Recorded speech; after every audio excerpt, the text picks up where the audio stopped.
Hello friends, welcome back to my podcast. तो करते हैं आज के पॉडकास्ट की शुरुआत, जहां हम बात करेंगे अपने फेवरेट भाई बहन यानी कि ब्राइम्स की।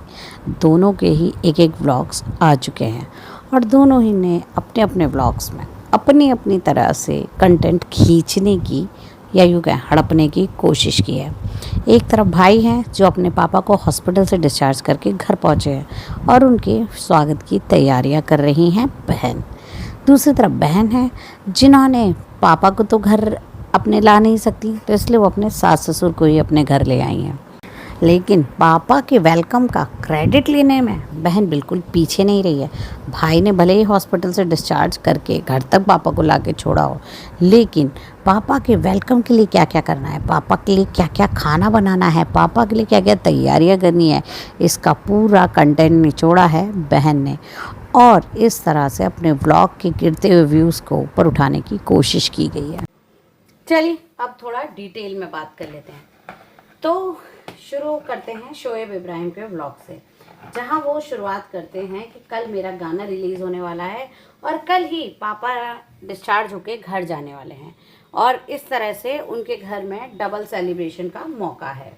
और उसके बाद वो अपना एयरबीएनबी दिखाते हैं, जहां पर रात में दीपिका रूहान दोनों वहीं रुके हुए थे और उन्होंने वहीं रात बिताई। अगले दिन वो सब पापा को लेके घर जाने वाले थे। वो बताते हैं कि हम यहाँ 37 डेज से रह रहे हैं, इस घर से भी एक कनेक्शन हो गया है, ये भी एक घर जैसा लगने लगा है, इसे भी छोड़ने में हमें दुख हो रहा है।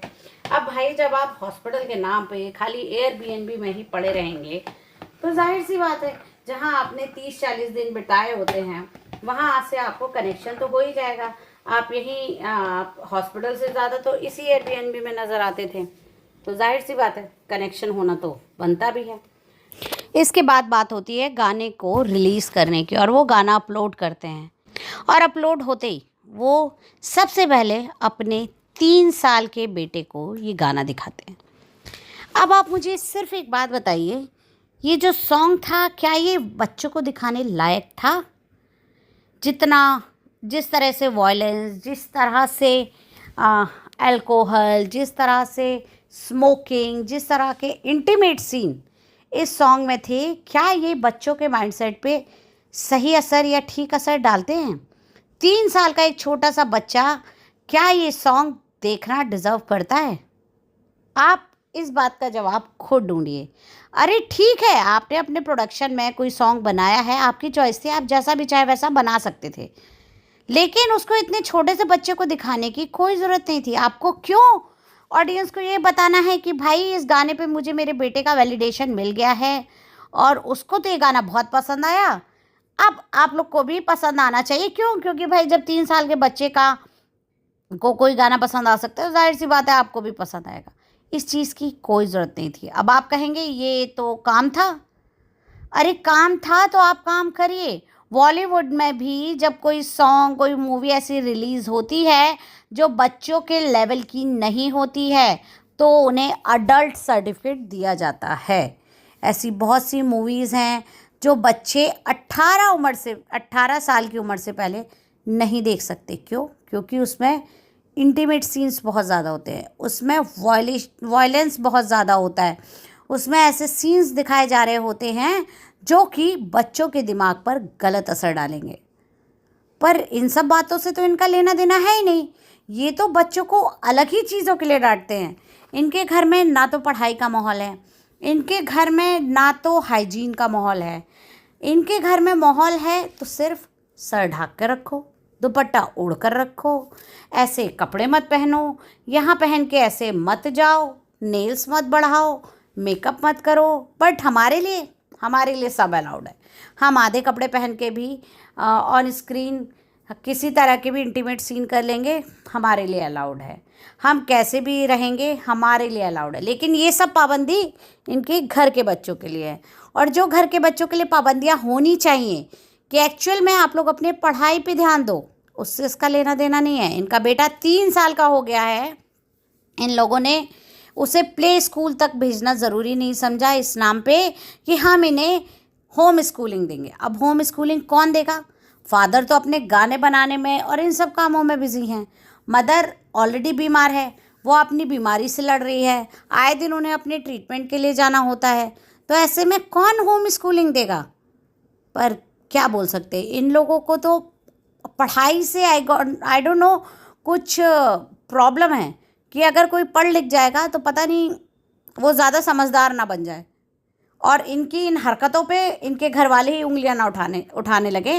इसीलिए कोई पढ़ाई मत करो, सब घूमो फिरो ऐश करो।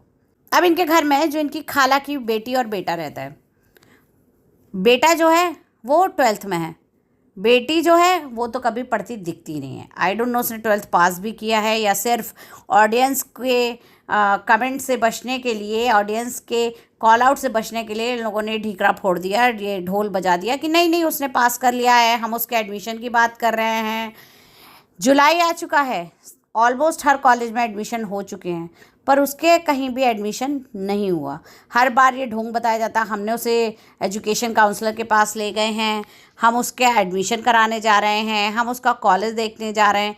इन सब बातों पे चर्चाएं होती हैं, पर रियलिटी में कुछ नहीं होता है। और अगर ये कॉलेज में वाकई एडमिशन कराने जा रहे हैं तो इनकी दूसरी खाला की भी बेटी है जिसने इंजीनियरिंग में एडमिशन ले लिया है, और वो एडमिशन लेने के बाद अपनी छुट्टियां मनाने यहाँ आई थी, और उसको आए हुए भी ऑलमोस्ट 1.5 महीना हो चुका है। यानी कि कॉलेजेस की जो एडमिशन है वो आज से 1.5-2 महीने पहले ही शुरू हो चुके थे। ऐसे में अगर किसी का एडमिशन बाकी रह गया है तो इनकी दूसरी खाला की बेटी का ही रह गया है। अब भाई आप कितनी भी बातें बना लें कि हम उसका एडमिशन करा रहे हैं, हम यहाँ जा रहे हैं, वहाँ जा रहे हैं, आपके ही व्लॉग से ये एकदम क्लियर समझ में आता है कि आप लोग उसको पढ़ाने में बिल्कुल इंटरेस्टेड नहीं हैं। सेम हो रहा है जनाब के बेटे के साथ भी। उसको इस तरह के गाने दिखाए जा रहे हैं, इस तरह का एक्सपोजर दिया जा रहा है, और फिर कहा जा रहा है कि हम उसको होम स्कूलिंग देंगे। अरे आज के टाइम पे बच्चा राइम्स याद करता है, ABCD याद करता है, 1 2 3 याद करता है, और आप लोग खुशी खुशी उसे गाने याद करा रहे हैं।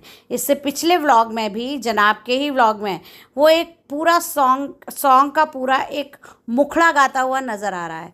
तो जाहिर सी बात है आप घर में उसे माहौल ही इस तरह का दे रहे हैं, और फिर उस पे इनके अंधभक्त इन्हें कहते हैं व्हाट अ गुड पेरेंटिंग। अरे आज आप बच्चे के दिमाग में पढ़ाई को लेके अगर अच्छी चीज़ें नहीं डालोगे, उसके दिमाग में स्कूल जाने को लेके डर डालोगे, उसको इस तरह का एक्सपोजर दोगे, इस तरह के सॉन्ग्स दिखाओगे, तो जाहिर सी बात है आगे चल के आप उससे एक्सपेक्ट नहीं कर सकते कि वो कुछ बड़ा, एटलीस्ट पढ़ाई के फील्ड में, एजुकेशन के फील्ड में कुछ बड़ा कर पाएगा। और देखिए, एक्सेप्ट एक्टर बनने, यूट्यूबर बनने, इसके अलावा हर फील्ड के लिए पढ़ाई बहुत ज़रूरी होती है। हाँ, बहुत ज़रूरी होती है, क्योंकि ज़्यादातर एक्टर होते हैं जो बीच में ही ड्रॉप आउट करके अपनी एक्टिंग शुरू कर देते हैं, जैसा जनाब ने खुद ने भी किया है।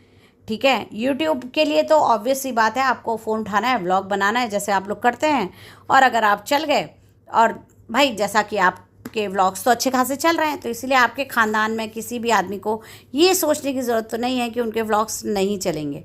तो ऐसे ही कुछ अंधभक्त उनको भी फॉलो कर लेंगे और उनकी भी अच्छी खासी कमाई होने लगेगी। तो जाहिर सी बात है, पढ़ लिख के इतनी मेहनत करने की क्या ज़रूरत है जब घर पूरा ख़ानदान ही ऐसा है, किसी को पढ़ने में कोई इंटरेस्ट नहीं है। अभी इसके अलावा एक बात और जनाब ने अपने व्लॉग में कही कि अभी मुझे घर वालों का रिएक्शन इस सॉन्ग पे लेना बाकी है, जो मैं आपको अगले व्लॉग में दिखाऊंगा। वाकई में क्या फैमिली है, एक तरफ धर्म के नाम पर अपने व्यूज़ और ब्लॉग बटोरने वाले ये लोग पूरी फैमिली के सामने इस तरह का कंटेंट देखेंगे और उस पर डिस्कशन भी करेंगे। वाह वाह, वो देखना तो बहुत ही इंटरेस्टिंग होगा। चलिए आज के लिए इतना ही। आपकी इस पे क्या राय है ये हमें ज़रूर बताइएगा।